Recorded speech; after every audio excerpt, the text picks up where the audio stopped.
Today in the studio, I'm going to be working on Gloria's Happiness. quilt here. And if you would like to help support this channel, there is a link below where you can buy me a coffee.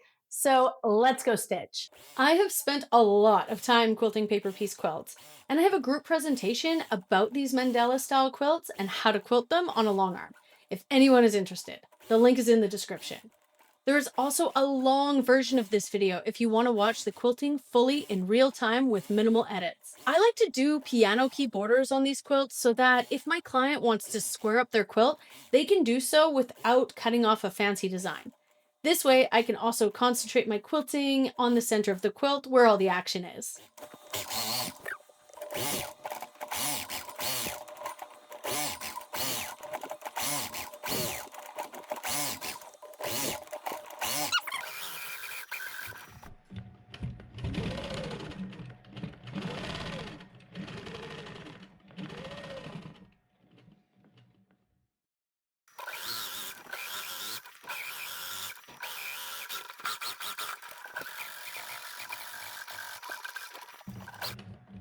This is a small wall hanging, and so I decided to move into this background area since I already had the thread color loaded that I needed.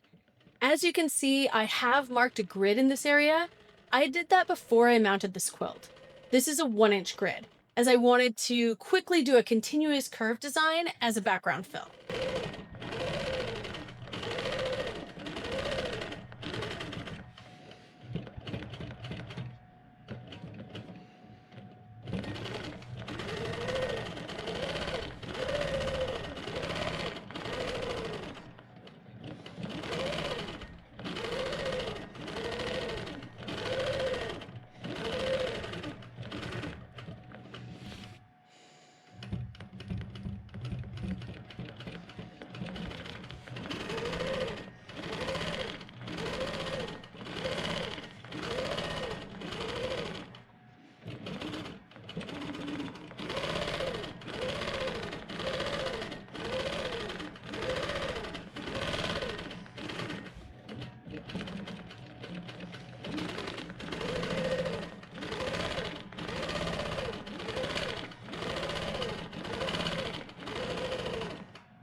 Before I change thread color and move into the lighter parts of this quilt, I quilted these cornerstones using my 4-inch round ruler.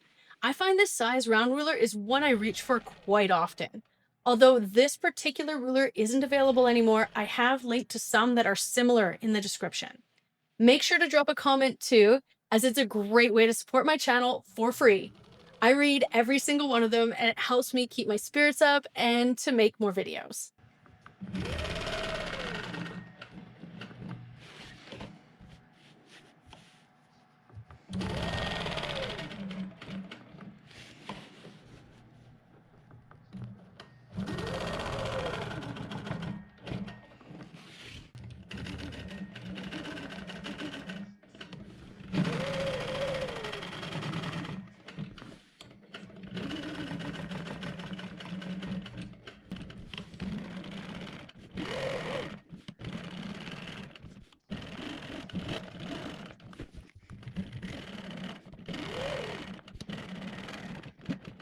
As I move into the stopper border of this quilt, I have changed thread colors to a lighter sort of mint color that goes with most of these lighter fabrics of the quilt. Instead of doing a regular purl chain design in this stopper border, I decided to do a small circle and then a large circle.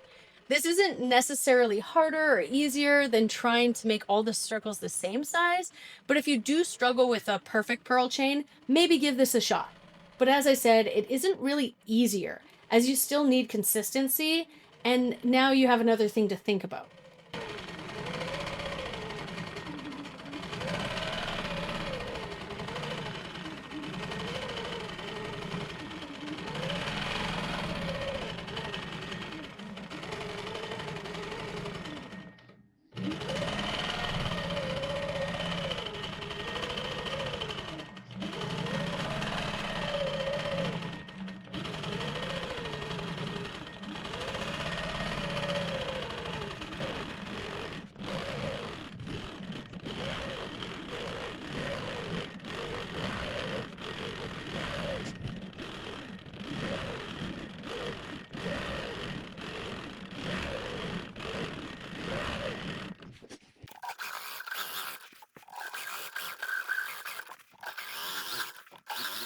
I don't have to change thread colors as I move into the flying geese of this quilt, and that's pretty awesome. I sometimes change thread colors up to 10 times on a quilt this size if it's one of those rainbow ones.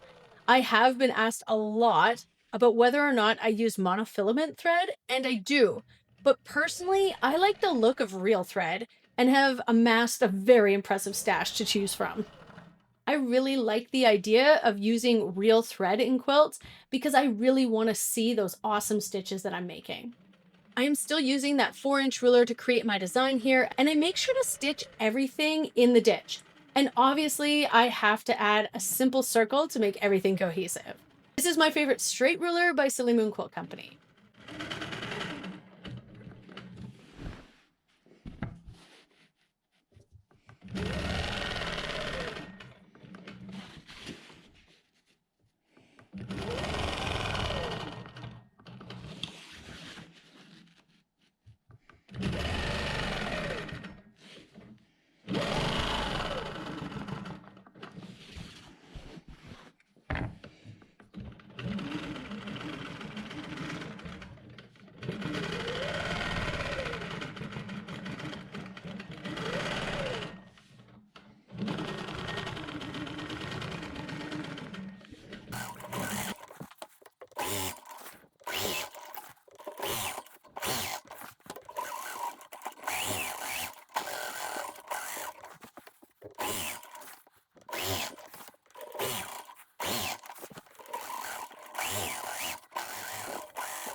Luckily on this quilt, I don't have to join both the stopper borders as this inside one does have cornerstones.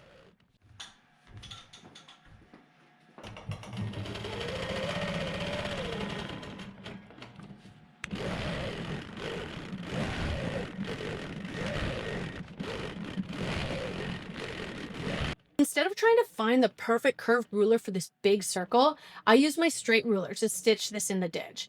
By adjusting it as I move along the ditch, I'm able to accurately guide my needle.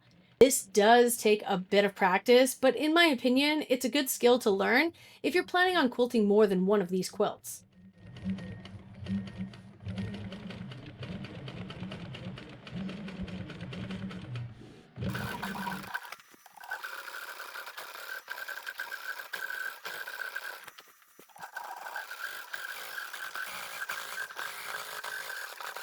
I decided to add that big, small pearl chain in this circle because I'm super brave and overconfident.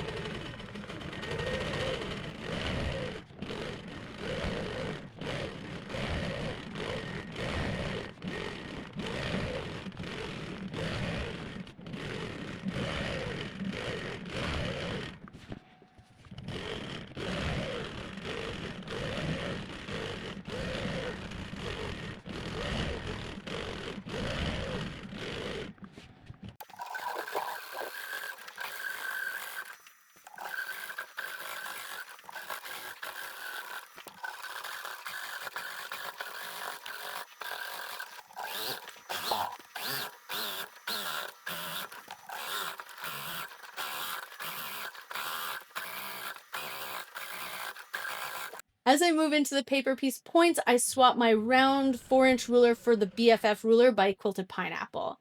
I'm still echoing that same shape that I used in the flying geese, and then I'm going to come back in, add an echo to fill that space. This is a classic idea for these points for a good reason. It fits, it looks great, and it's fast. You don't always have to invent something new to make your quilt look beautiful.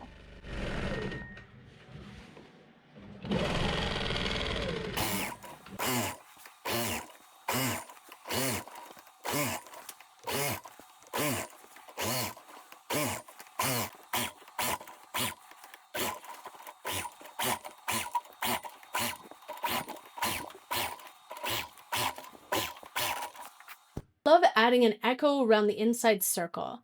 I'm using the Quilted Pineapple 10 and doing a 1/2 inch echo, breaking thread, and then adding another 1/4 inch echo. I follow that up with some stitch in the ditch and some basic pebbling.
Now is the moment of truth. Can I make this pearl chain join perfectly? Well, with my water-soluble marker, I can.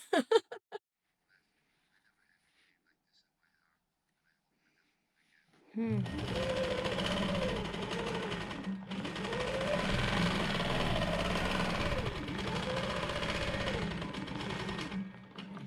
For the center star, I added some straight line, dot to dot, and some matchstick quilting for texture.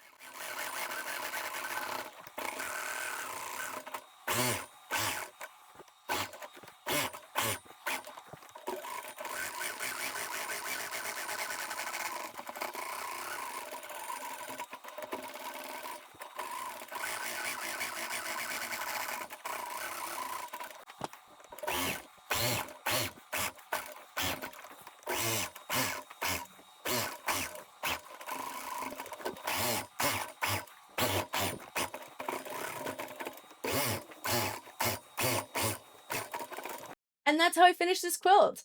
I have some fun things coming up this year on my channel, including a collaboration with some other YouTubers. So make sure you're subscribed. And if you want to know when I'm releasing another course and want the best deal on that course, join my email list. The link is in the description. Drop me a comment, let me know what you think, and help me keep the lights on and the videos coming. Thanks for watching. Bye for now.